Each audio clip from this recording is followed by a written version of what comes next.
Bună ziua, dragi gemeni, și bine v-am găsit la o nouă etalare. Haideți să vedem cum va fi luna martie pentru voi. Păi la voi, în primul rând, văd că aici începeți ceva în luna martie, dar concretizarea va fi în luna aprilie. Se poate întâmpla ca în luna martie să aveți niște idei, dar le veți pune în aplicare abia în luna aprilie și cumva veți culege roadele în luna august. Indiferent despre ce este vorba. Pentru cei care sunteți singuri sau singură, probabil că veți întâlni pe cineva în luna martie, e clar, în luna aprilie vedeți mai bine ce intenții are persoana, iar în luna august urmează să se concretizeze mai bine relația voastră. Pe lângă asta, văd aici că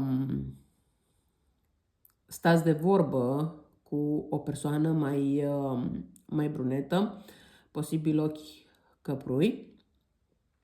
Discutați anumite lucruri care vă deranjează, posibil ca această persoană să aibă inițiala F sau cumva să aflați despre această persoană că, nu știu, face ceva împotriva voastră. E ceva un pic negativ legat de această persoană cu care voi discutați. În sensul că voi se poate întâmpla să considerați că această persoană e cea mai bună prietenă sau cel mai bun prieten, însă, din păcate, veți descoperi că, de fapt, nu este chiar așa și că această persoană dezvăluie destul de ușor secretele pe care voi le aveți.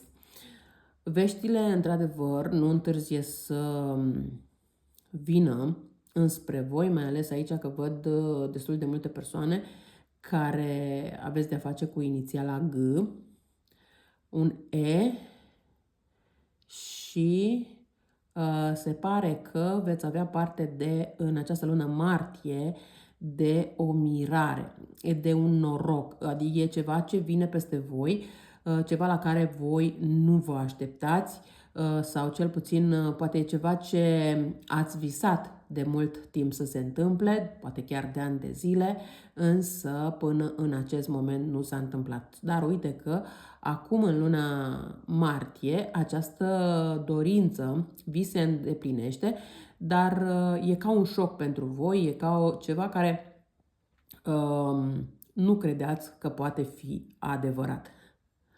Cu toate că în sinea voastră ați sperat la acest aspect, la acest lucru.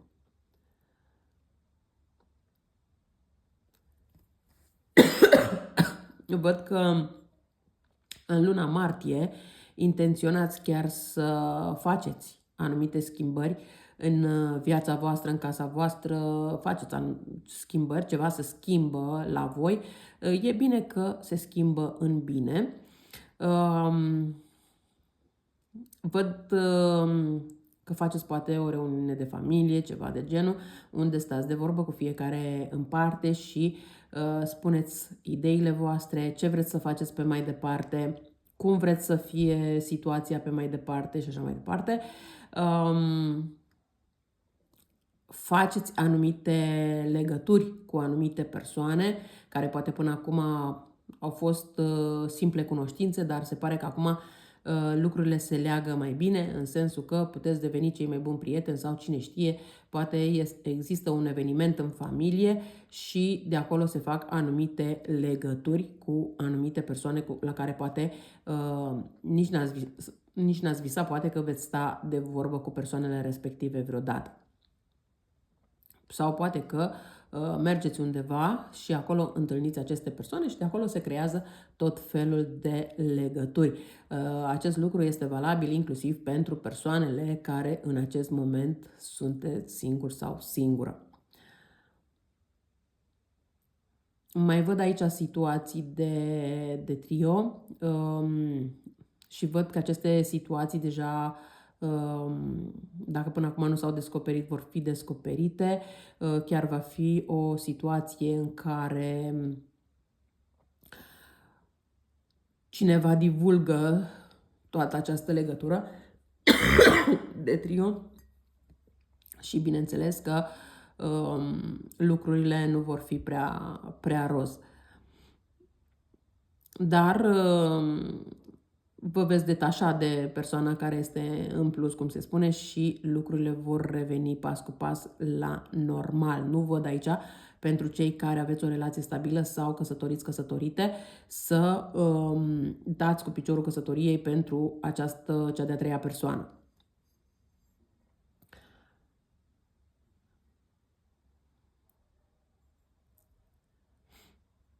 Văd aici destul de multe vești care vin spre voi. Unele sunt într-adevăr de la distanță destul de mare. Și văd că o parte dintre voi așteptați niște hotărâri, poate de o comunicare, poate de la tribunal, poate de la o anumită instituție, nu știu. Dar ideea este că această comunicare este în favoarea voastră. Dacă vă gândiți la o anumită persoană sau vreți să organizați o vacanță, da, se pare că veți organiza această vacanță în luna martie, dar cred că veți face această vacanță abia peste 45 de zile de când o veți organiza. Nu cred că acum în luna martie, cum organizați, deja ați și plecat în vacanță, sau cel puțin în luna martie este posibil, o parte dintre voi, poate chiar să faceți un drum așa de 4-5 zile, dar nu cred că este undeva departe, ci cred că mai degrabă ceva de deconectare decât de a vă gândi la o vacanță. Poate mergeți la rude undeva mai departe sau ceva de această natură. Nu cred că poate fi neapărat considerată o vacanță. De ce? Pentru că este posibil ca acolo unde mergeți chiar să munciți. Vă și relaxați un pic, dar cred că e vorba și de muncă. De asta am zis că nu aș considera-o chiar vacanță.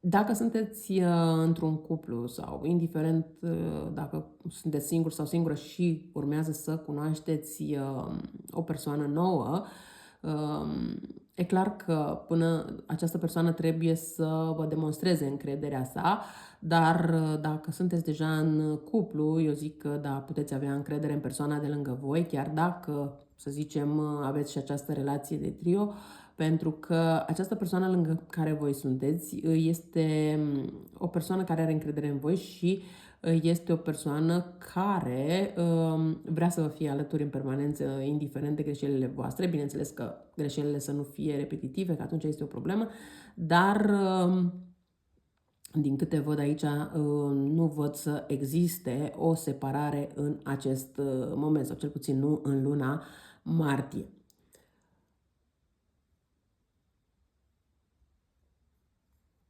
Da? Deci puteți avea încredere în această persoană pentru că și persoana are încredere în voi. Are o părere destul de bună despre voi, are părerea că puteți merge înainte, indiferent de obstacolele pe care le aveți, și că lucrurile pot evolua destul de bine atât pentru unul cât și pentru celălalt și cumva dorințele vi se pot îndeplini amândurora, bineînțeles dacă aveți dorințe comune.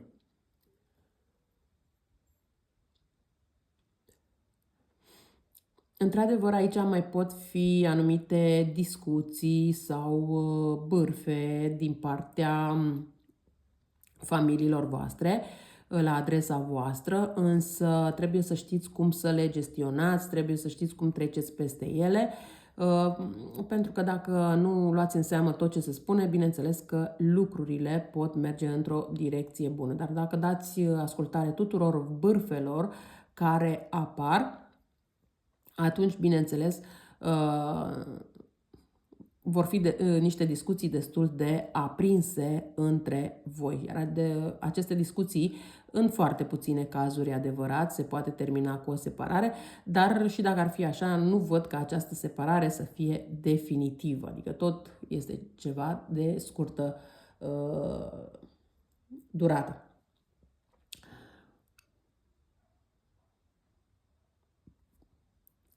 Veți întâlni într-adevăr oameni noi, așa cum am spus, și acești oameni noi vă puteți baza pe ei și chiar vor fi prieteni de încredere. De ce? Pentru că aceste persoane nu vin întâmplător în viața voastră, ci vin pentru a vă ajuta, pentru a vă ajuta să evoluați din toate punctele de vedere. Un pic fiți atenți la ce vine înspre voi în această lună martie. De ce? Pentru că veți avea parte de un noroc destul de considerabil. Nu știu, câștigați la loto, vă vine o anumită sumă de bani din trecut, primiți moștenire, nu știu, este ceva de această natură, dar e ceva destul de consistent pentru voi. Eu cam atât am avut de spus pentru voi, vă mulțumesc că m-ați ascultat și vă doresc o zi cât mai frumoasă în continuare. La revedere!